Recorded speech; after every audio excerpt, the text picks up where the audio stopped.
I know, some of us are really happy and excited, and it was a good Saturday, and it's coming into a good Sunday with football. And, for our Gator fans, you're welcome here too.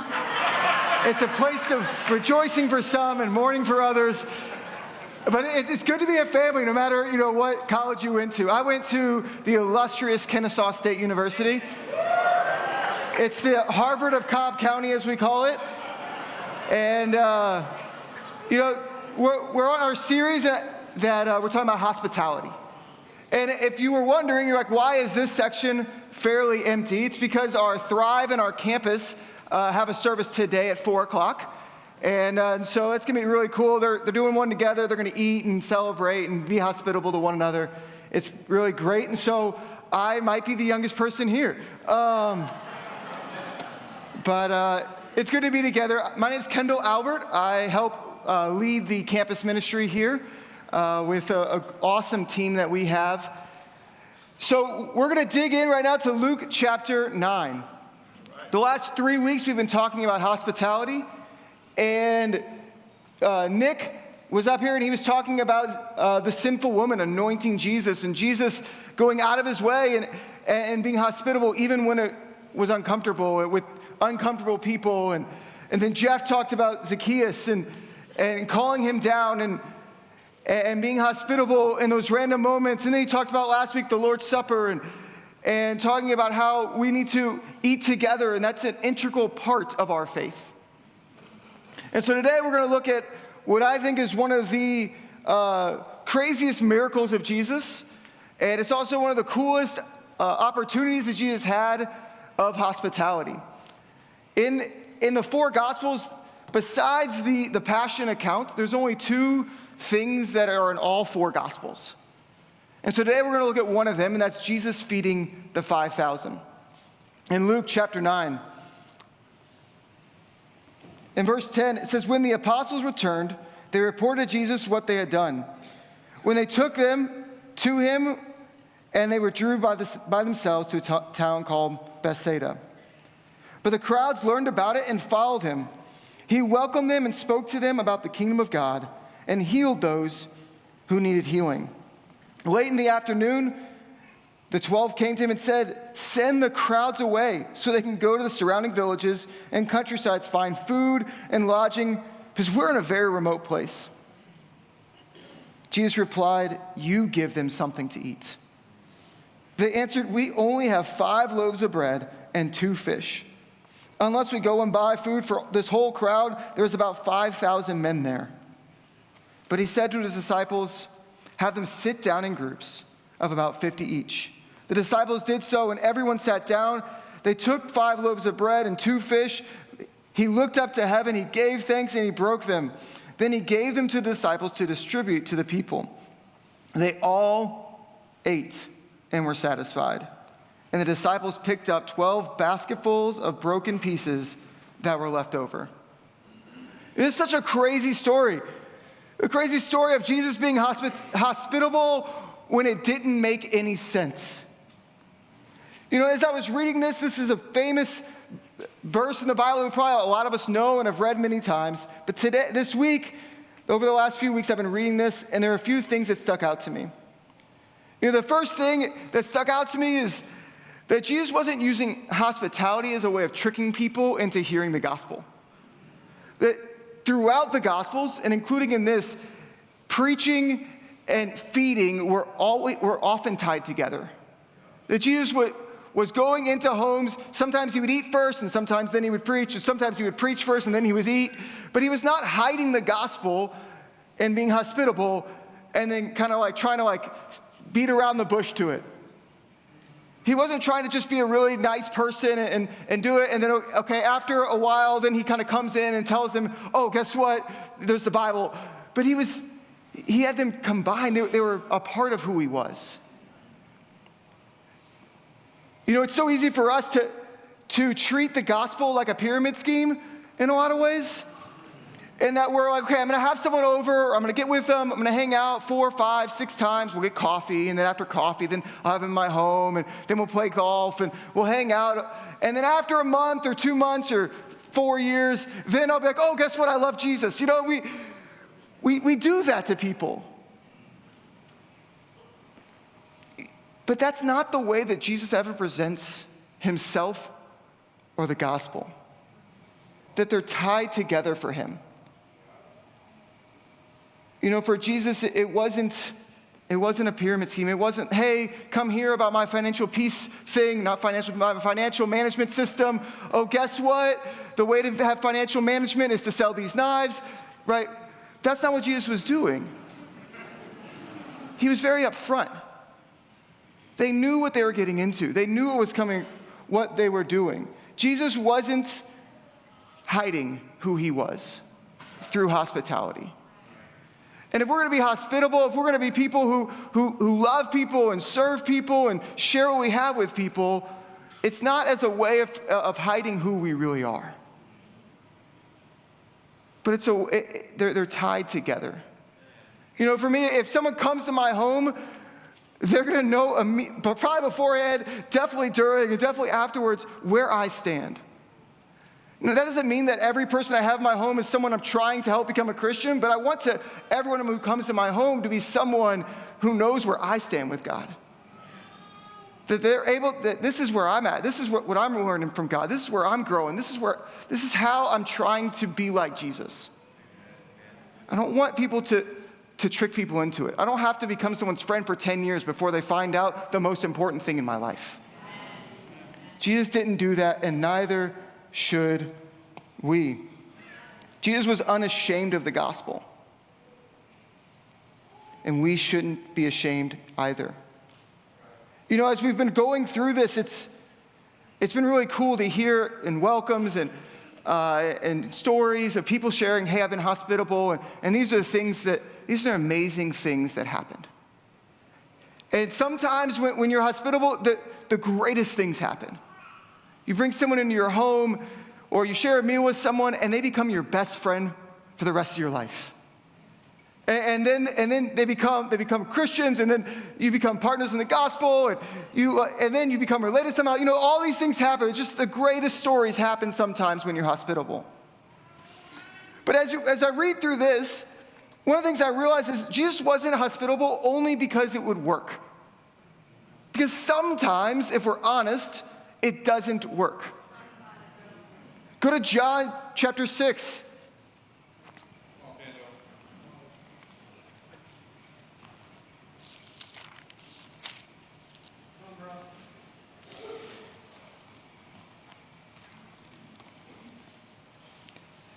In John 6, it's the same story. Jesus feeds the 5,000. He takes care of an incredible miracle. They come back. He tells them why he did it. He shares the gospel with them. In verse 66, really simply, it says, from this time, many of his disciples turned back and no longer followed him. Jesus says, do you want to leave too? Jesus asked the 12. What a crazy thought that Jesus was hospitable. He fed thousands of people. Incredible miracle. And those who were following him before chose to leave and no longer follow him. Jesus wasn't hospitable because it would bolster his ministry. He wasn't hospitable because he thought it would create more followers. In fact, we see that it actually creates a lot less people following him.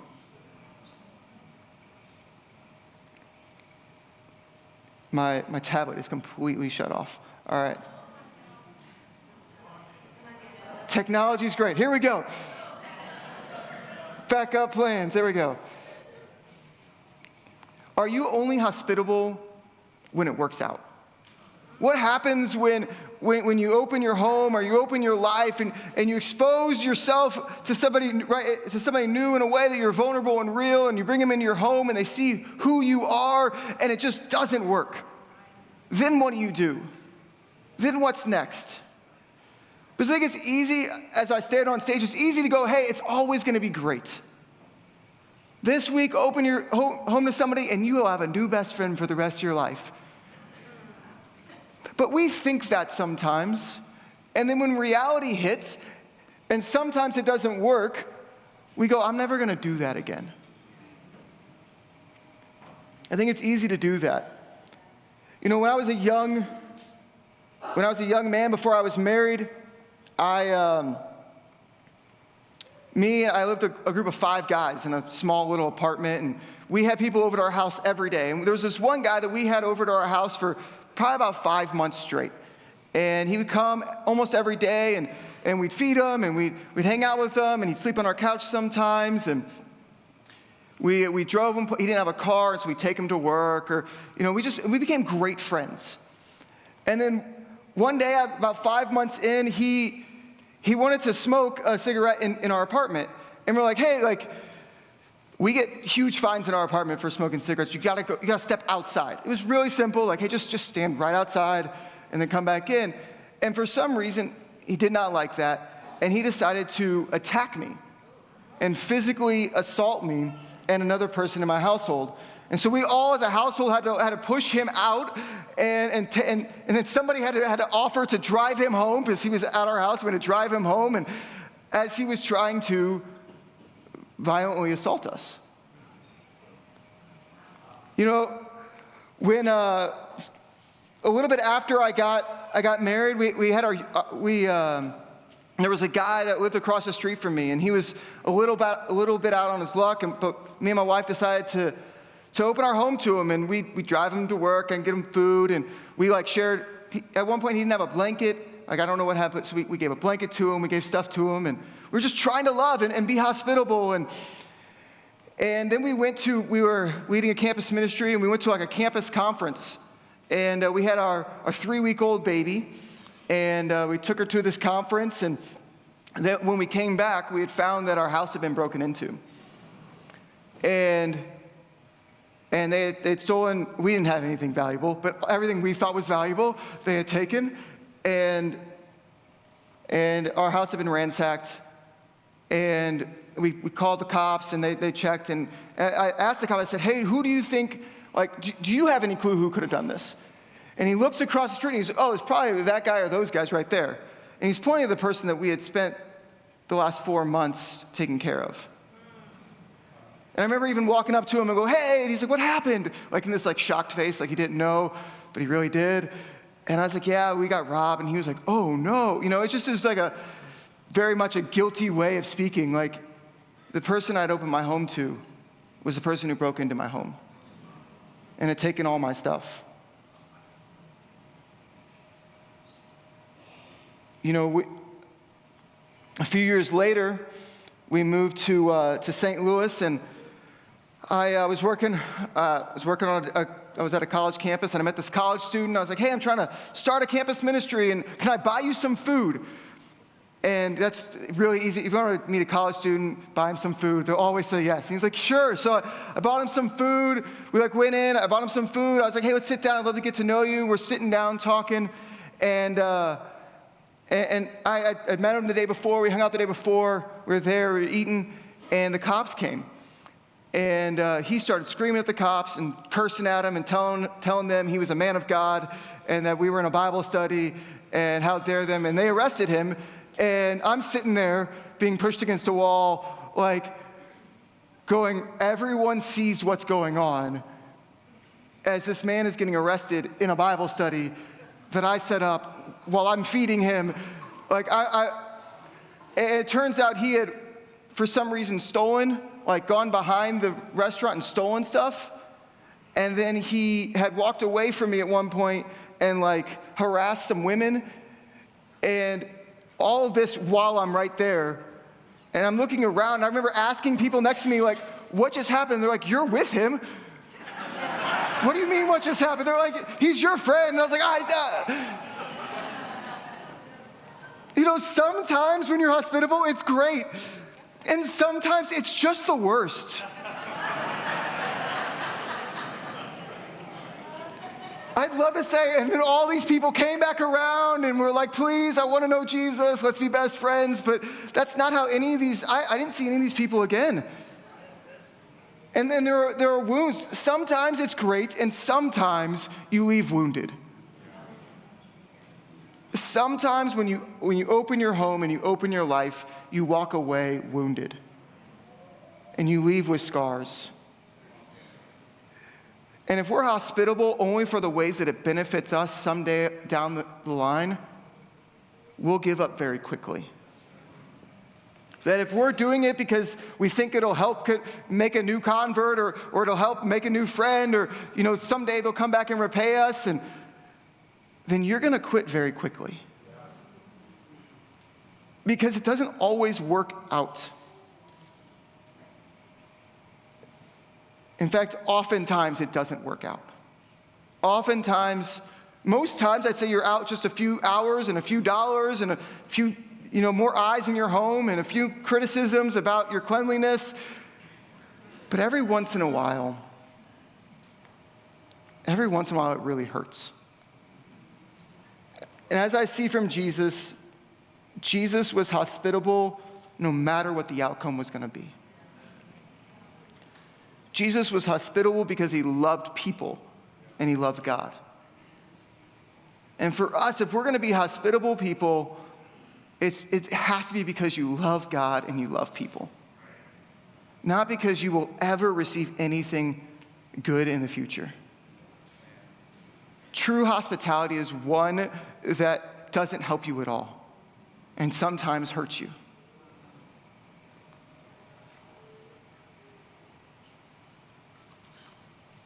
I remember in college, me and this guy, Zach, we were reaching out to this guy, and they were roommates. And I feel like this is probably a situation a lot of us can relate to. We were roommates, and for 5 months, we would hang out together, work out together. We would open the Bible together. He was really excited. I remember twice we were sitting down, and he goes, "You guys are the best friends I've ever had in my entire life." And we're like, oh, that's how we felt. We're like, man, and then one day his mom, he sat down with his mom. He went home for Thanksgiving. His mom was like, "Hey, it's okay to curse. And anyone who tells you otherwise, right, is of the devil." And so he came back and was like, "You guys are spawns of Satan because you think I can't," and we're like, "Go for it. We don't care." And he decided to go after us. And he'd come into our Bible discussions, which was at his apartment, and yell at us and say things and he would find new people at Bible talks, go, "Hey, don't trust them," And then he went into, I was a part of a club sports thing, and he went into where we worked out, and he told everybody in the sports department about me and about how I was this horrible person and how horrible a person I was because I, didn't feel like I should curse personally. And so for that whole semester and the rest of the year, every time I went around to other athletes, that I was seen differently because I was hospitable, because I love someone. And a lot of us can relate to that. And it was so easy for me to feel like, okay, I don't want to do that anymore. Now I'm going to try to open the Bible without the hospitality part. And then I tried to do that for a while. Okay, I'll be your friend when you become a Christian. Not until then. Then we'll be best friends. And I tried, and I got scared, and I pulled my heart. It's so easy to do that. Back in Luke chapter 9, the last thing I noticed here in this verse,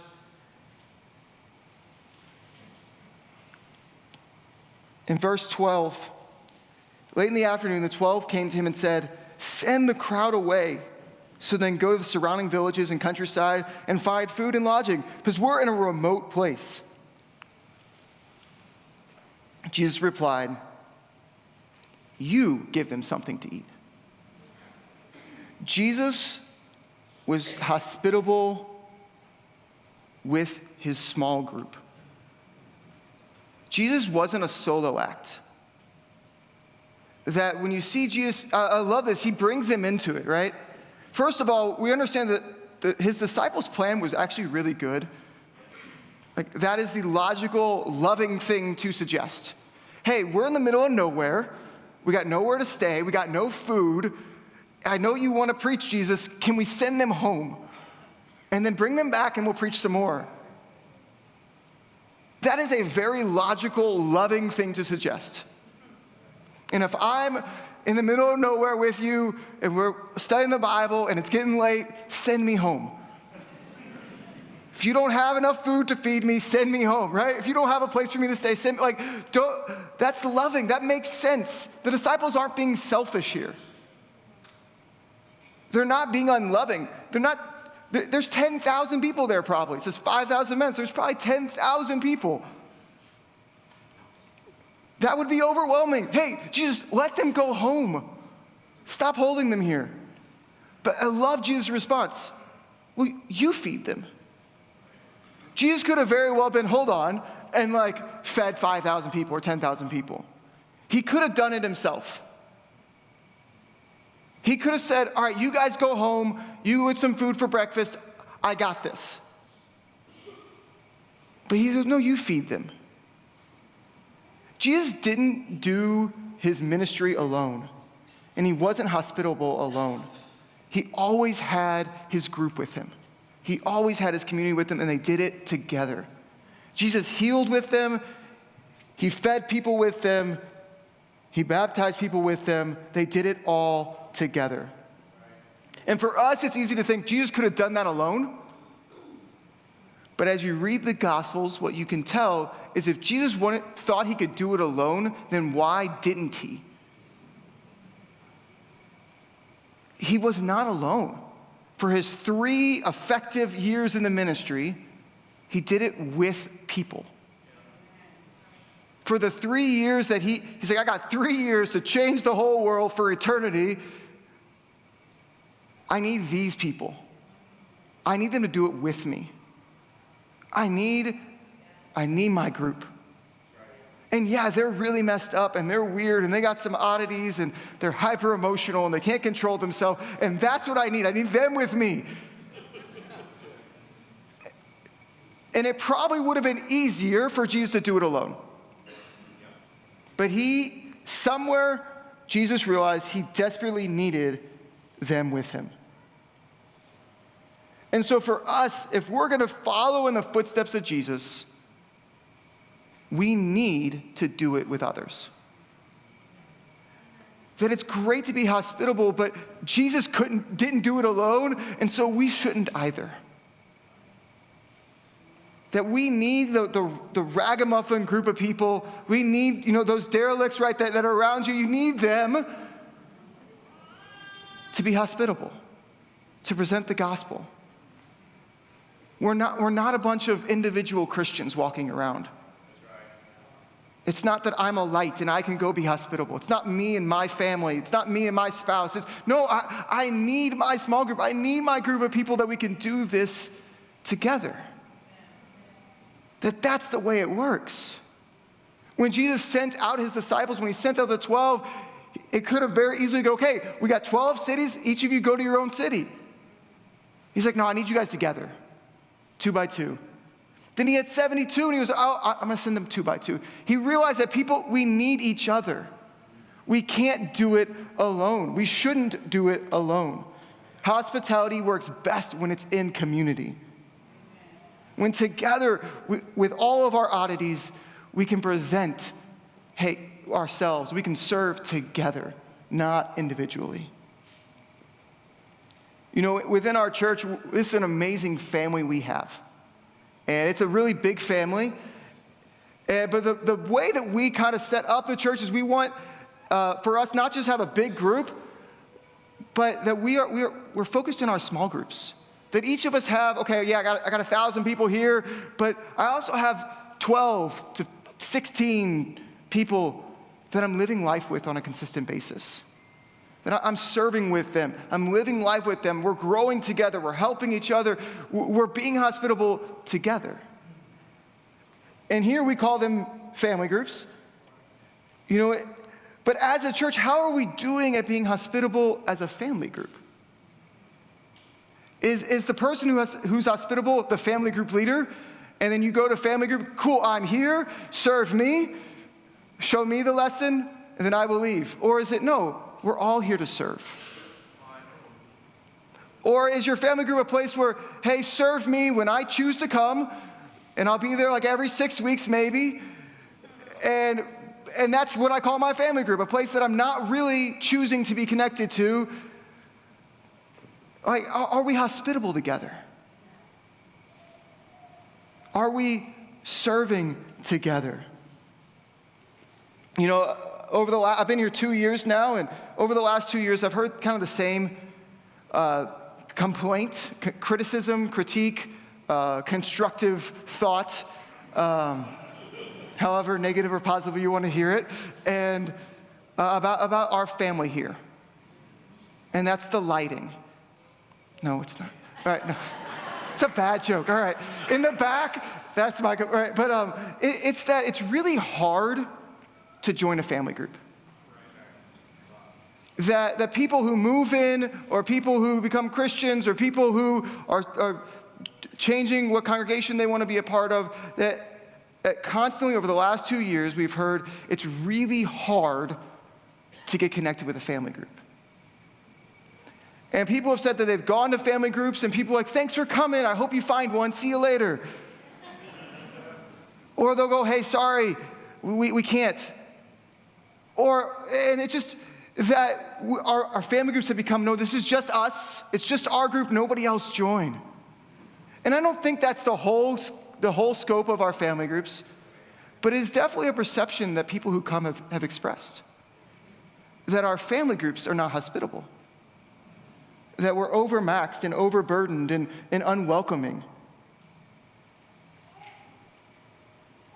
You know, these are from people who are strong, self-initiators. They're not people who are like, somebody has to pick me up and drive me there and put me there and do that every week. These are people who are like, I'm searching, I'm asking, I'm calling, I'm praying, I'm trying to figure this out. We have to learn to be hospitable in our family groups, because Jesus didn't do it alone. You know, we wanted to be really helpful as a staff, and so we actually have a QR code. If you are having trouble joining a family group, or don't know where to start, or this is your first day, we'd love for you to join one of our small groups. They are amazing parts of our family. We have a QR code here, so you can fill something out, and we want to see it. We want to make sure that you get connected with the right people, so this isn't, hey, I'm looking for 6 months. But hey, maybe on Thursday you get a call, hey, I'd love for you to join this group. I'd love for you to be a part of our group. We want everyone to be able to be connected in their small groups, so we can all serve together, so we can follow Jesus in that way. You know, Jesus was a man who was deeply hospitable. He served people. He says he came to serve, not to be served. And so right now what we're actually going to do is we're going to take a moment, and we're going to take our communion. And I want to encourage you to think about how have you seen Jesus serve? What ways do you see him serve in your week, in your life? And what ways do you want to imitate his hospitable servant nature? So I'm going to pray, and we'll do that now. God, so grateful that you set an example that we're not supposed to do this alone. And this would be a very lonely life living alone. Thank you that you served, and you loved, and you went out of your way, even when it didn't work, to continue to pour out your life for others. We are so grateful for your grace, your mercy, and your love. In Jesus' name I pray. Amen.